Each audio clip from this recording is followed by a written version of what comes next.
What's going on, guys? Welcome back to Airohz Archery. I know it's been a little while, but I appreciate you guys being patient. For those who look forward to the videos, if you guys are new to the channel, please drop a like on this video if you like this video, or go check out all of our other videos that we've posted. And if you're new to the channel and you like what you see, and continue to watch the channel, hit that subscribe button and the notification bell so you can stay updated with what's going on. All right, guys, so today we're going to be jumping into a new topic. This is actually our third full video, not including the little brief intro video that we did for the channel. And this is the first time I've kind of dove into the hunting aspect of it, more so outside of just the bow. So we're going to be talking about a basic beginner gear guide for bow hunting in the fall season, to keep it generic. And we're going to go through a lot of the things that I think that you need to just have minimum to be able to get out there, maximize your time in the woods as a new hunter, and just see what we can cover that a lot of you guys are like, oh yeah, that would be cool for me to have and that would work for me. And then it'd also be cool if you guys drop comments down below if there's anything that I missed, or anything that you think is a lot more important than something I said. Because like I said before, it's my opinion is not expert by any means. It's just to kind of help other people that are maybe just starting out get to a better level and feel more comfortable with what they're doing. Today, guys, we are going to jump into our third full video on the channel. We haven't really gotten outside of just talking about the bow, the components, and getting you comfortable and getting you to the woods just yet. So that's where we're going to jump in today. We're going to talk about some things that I think you should have, at least at minimum, to get you out there, maximize your time and efficiency in the woods, and just be a lot better of a hunter and feel more comfortable with getting out there, especially if you do it alone. So we're going to be talking about a beginner or intermediate level bow hunter's guide, and what they would need for the woods, and what they would want to bring into the woods if they needed to just narrow down their list.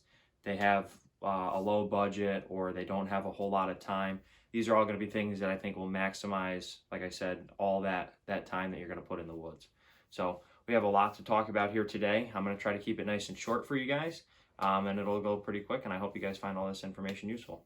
All right, guys, so number one, nice, quick, and easy. The first thing you want to have that we've talked about quite a bit, I know I keep going back to it, but it's something that's so important, is to be comfortable with your bow, have it at a legal poundage, have it at a legal let-off setting, have it at a comfortable draw length, practice with it a ton, and just be very, very confident and comfortable, even if you're not a pro archer. It's okay to beat yourself up, and I'm probably one of the biggest critics of myself when it comes down to, man, I pulled the shot a little left. I sit there and I beat myself up. You don't have to be a pro archer. Just get after it, do the best that you can. That's all you can ever do, and get out there and trust your equipment. So make sure you have stuff on it that you like.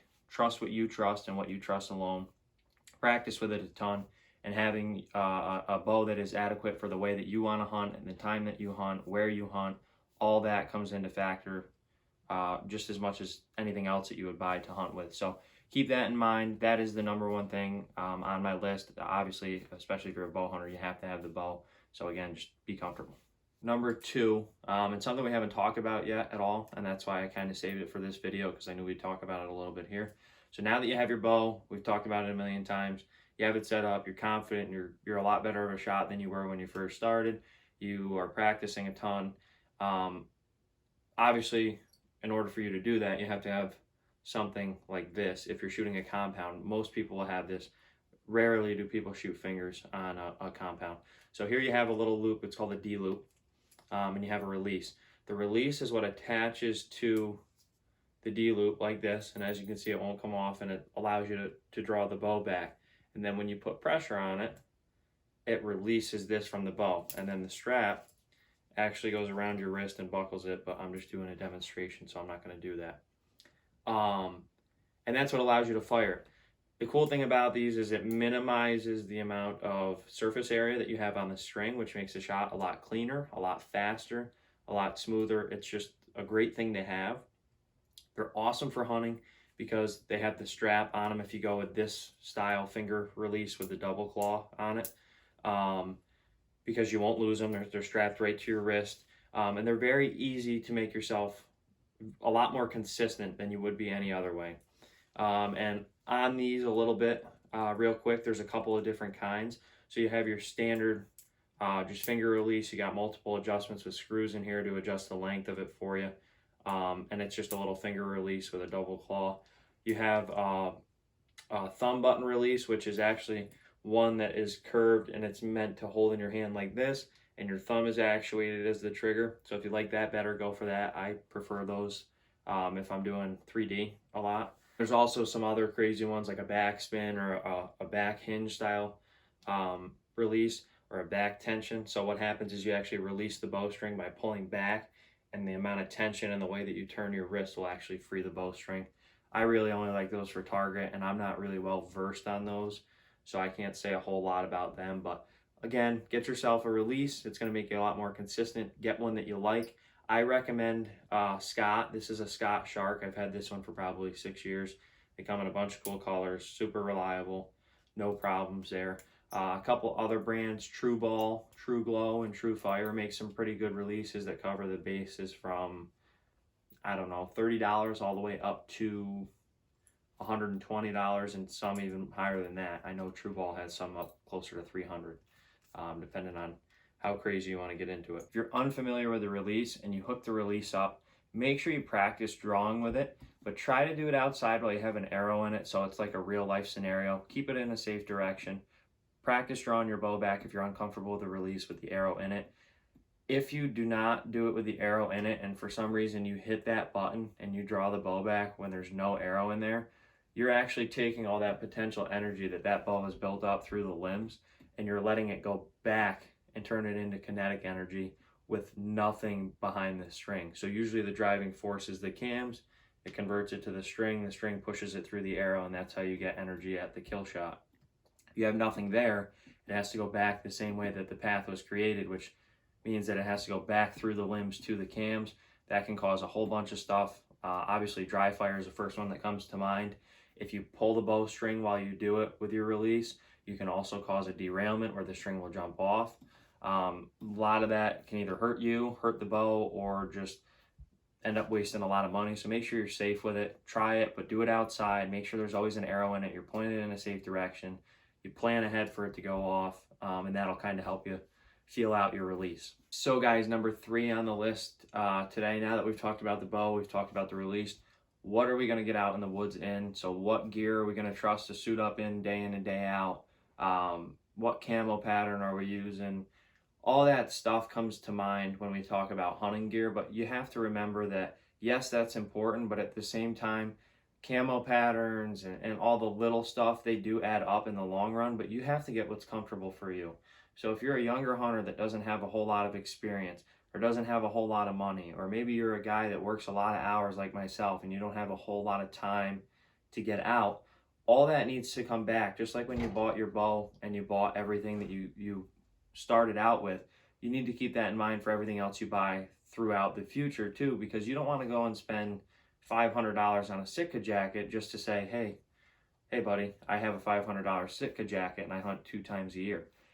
If that's not effective for you and it's not cost effective for you to go spend $500 on a jacket you're going to use twice, then why buy it? So keep that in mind. You want to make sure you're looking for things that have good reviews. It's one of the things I say probably the most often to people when they ask me how to find good gear and what to use with everything that's out there and all the different camo patterns and warmths and sizes and stuff like that. And I tell them, just look at good reviews. Go to trusted websites, Cabela's, Bass Pro, Amazon, just any mass distributor of outdoor clothing, and see what people, Gander Mountain, I'm sure there's still a couple of those around, and see what people are after. Or even go to the clothing brand that you want to select, go right to their website. So for instance, with me, I like ScentLock, and when I bought ScentLock, I really researched it. It had great warmth. It had a ton of variety for different seasons, as much as any other brand, if not more. They actually have a label on each set of clothing. One says early season, one says mid-season, and one says late season. So it's super easy to shop. All you do is figure out what season and what temperature of hunting you're going to be doing, and you can set up a whole system, so to speak, in that gear line for that season. So it's really easy to shop. They're really easy to talk to as far as customer service goes too. And it was just a good all-around brand. I like the Realtree extra color scheme for the area that I hunt here in upstate New York. So there was a lot of pros that outweighed the cons for me, and that's why I bought it. Yes, the price was a little higher than I maybe would have liked, but after wearing it, I think the price could be even higher for them because the quality is just so good. So if you don't want to spend around $180, $220 on a coat, which is typically what Scent Lock will usually run, maybe a little bit less if you go with like an early season, something like that. Look at other brands. Look at Drake Non-Typical. They make some good stuff. Nomad makes some good stuff. Again, I'm actually wearing Nomad right now. They're all really good brands, but you got to know what you want to spend. You got to know what you want to wear. Try them on in the store. See what's working for you. And keep in mind the temperature. If it's too heavy, you're going to sweat a lot, like we talked about in the last video. You want to be comfortable. So don't go and buy heavy stuff for an early season hunt and think you're going to be cold as hell, because you're going to cause a lot of scent dispersal, and it all adds up and eventually can turn into a con for your hunt. So long story short, find a camo pattern you like. Find something that's within your price range. Find something that's comfortable for you, that will not be noisy, and that you can get in and out of the woods quiet with, and you're happy about your purchase with. Bottom line.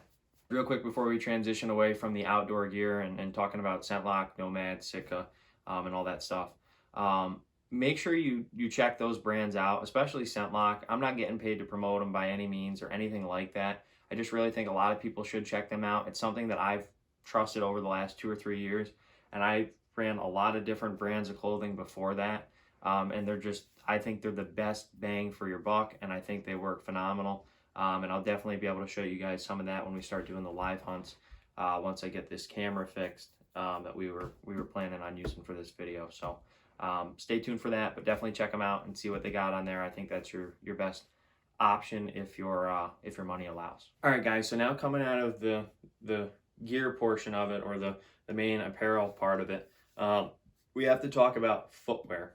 One of the most overlooked things by far. Take it from a guy that wants to run home and just jump in bed when his feet get cold. It is the worst feeling ever.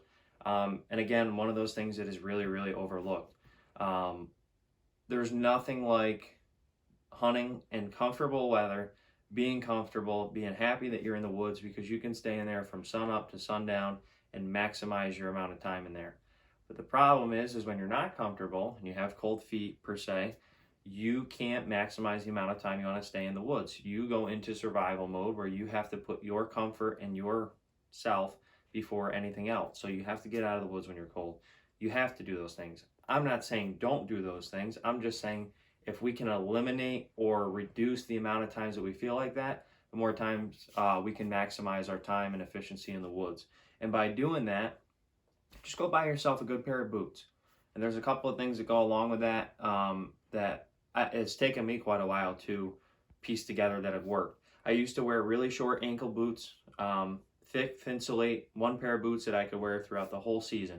If that's what you have to do, as long as you spray them down, you can definitely get by with that. If your budget allows, I would say run a couple of different pairs of boots if you can. In the beginning of the season, you want to wear something short, you want to wear something low, you want to wear something breathable. Unless it's really wet, then go with a nice, really light, breathable pair of rubber boots. You want to make sure that in all that early season hot weather, if you're not walking through a lot of water, you're not walking 20 yards off of a field edge to your stand. If you're doing a really long walk, you need to make sure that you get that air circulation to keep your feet breathable and get all that scent out and away from wherever you're going to be hunting. Now on the flip side, going into the mid to late season, try to go with a rubber boot again, because rubber boots typically tend to have less odor dispersal, or can even be scent free. In some cases, like the Lacrosse Alpha Burley Pros that I just bought last year, absolutely love those boots. I'm going to be buying a pair of turkey boots from them too, because I love them to death. And if you can get a heavier set, so if you can transition from a lighter set to a heavier set, you can keep your feet warm. Go with like a 1,000, 1,600 to 2,000 gram insulation value boot if you have to, depending on where you're hunting. I definitely would recommend go with a higher insulation value if you're going to go with a rubber boot for the later season. I barely made it through. I tried my 1,000 grams this year to see how far I could get through. I had one pair of wool socks on and then 2 smaller pairs underneath them inside those boots.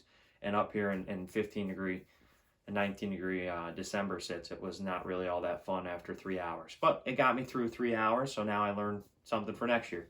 So again, it's that learning curve, but this is to help you guys get above that learning curve a little bit faster. So if your budget allows, bottom line, go get yourself a nice pair of early season boots, and go get yourself a nice mid-season to late season type of thicker boot. If not, just get yourself a nice all-around boot right in the middle, 1,000 grams of insulation value, something along those lines, and that'll help you in the woods.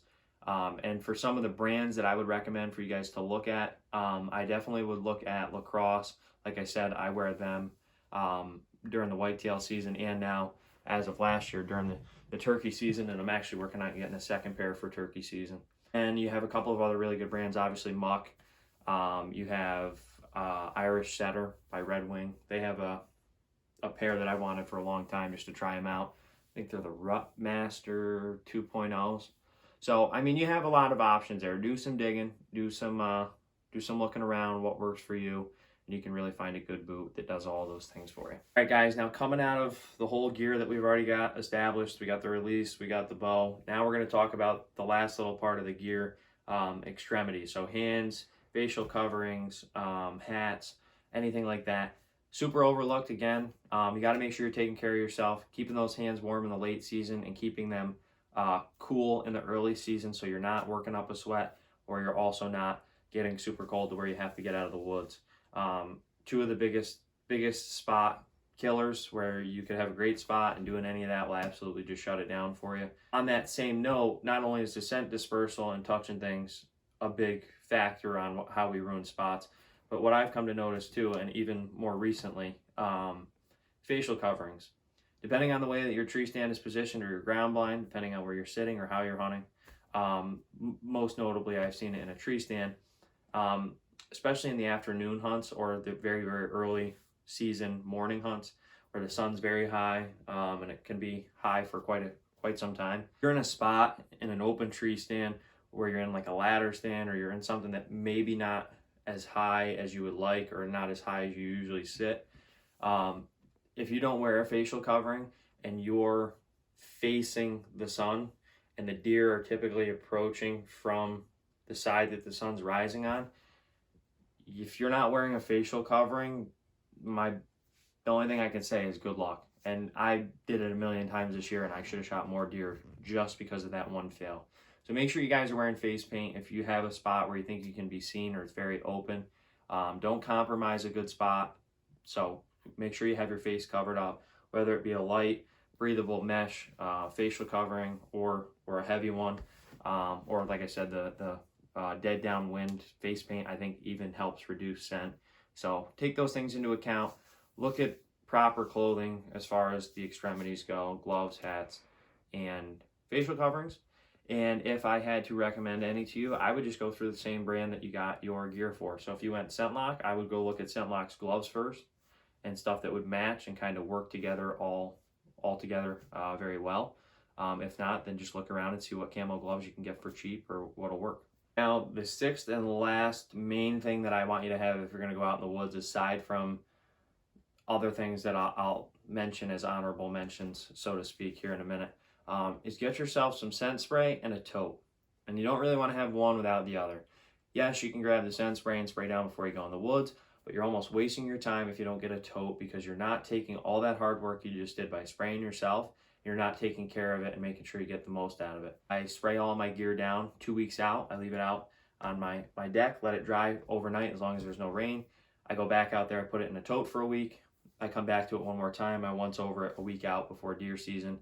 And then obviously I leave it right in that tote. And then I spray day after day, hunt after hunt, as much as I hunt. So very important. If you can get dressed at your truck or your vehicle in the morning in the early season when it's still warm, do it at your truck. Throw the bin right in the back. Get all your under layers on, like your long underwear, your base layer tops. Get all that on. Put your socks on, hop in the truck, and go get dressed at the property if it's warm enough and you can get away with it. If not, then the problem becomes, yes, you're getting dressed here, you've already sprayed down, but all that spraying, again, you've done. Now you've brought all that deodorized or minimal scent that would be on your clothing into your household where your dog might be, where different smells are, and you're going to be bringing those smells into essentially the deer's living room. So a tote this year, spraying it down constantly. Don't overspray it. Don't make sure it's wet, because especially in the later months where it's cold, that's really going to hurt you. You're going to feel cold all the time. Just a nice light coat over everything that you can. Keep your hands off of the trees and things that you don't need to touch on the way in, and I'm telling you, you're going to be a lot better off than you were before. And that'll play a big part when you play the wind as well. So if you guys are going to go out and get scent spray, Wildlife Research Center Scent Killer Gold is a great one. They have a normal scent killer, odorless formula, and then they also have an autumn formula that I really like. Decode Blue makes a really good scent spray as well, and then Scent Away, and there's a couple of others in there too. So make sure you check those out and definitely get some scent spray. That should be something that's in your starter kit, whether you believe in it or not, and you're spraying everything, even the bottom of your boots. Some honorable mentions aside from all those main things. We're talking range finders, we're talking tree stand harnesses, we're talking additional tree stands and blinds if you don't have them. If you don't have the tree stands or the blinds and you have a low budget, you're just getting into it, see if a buddy will let you borrow his, or see if you can sit in a stand just to get you out. Sitting in any tree stand with the right wind is better than not sitting in one at all. A couple of other things that I think go along with it, but I wouldn't necessarily worry about right away, like a deer drag or things like that. Obviously you want to have like deer calls and stuff like that, but as far as the drags and stuff go, you can always do that stuff by hand. So try to focus on the things that you need. I know it would be nice to have a deer drag, but at the end of the day, if you don't have to spend $40 on a deer drag or $30 on a deer drag when you can just do it by hand, that's $40 you can put somewhere else. So that would definitely help maximize. So just make sure that you're conscious if you're in the beginning stage or have a low budget of what you're spending your money on. Make sure it's maximizing your hunting efficiency. Make sure you do the research on it before you go and waste the money on it, because there are a lot of traps in the industry that want to just take your money and want you to believe in what it is. And that's why this channel is here, is to kind of debunk that and see what's worked for me, so you guys don't have to do all that trial and error stuff. I really hope you guys enjoyed this video. Hopefully this is a little bit of a shorter one, a little bit easier to digest. We're going to stay on that track. And I apologize for the wait again as we're waiting for this camera to get fixed. So hopefully we'll be doing some live hunts. I got the GoPro all figured up and ready to go, and we'll be out there ready to rock soon. So you guys stay tuned. Thanks again for checking it out.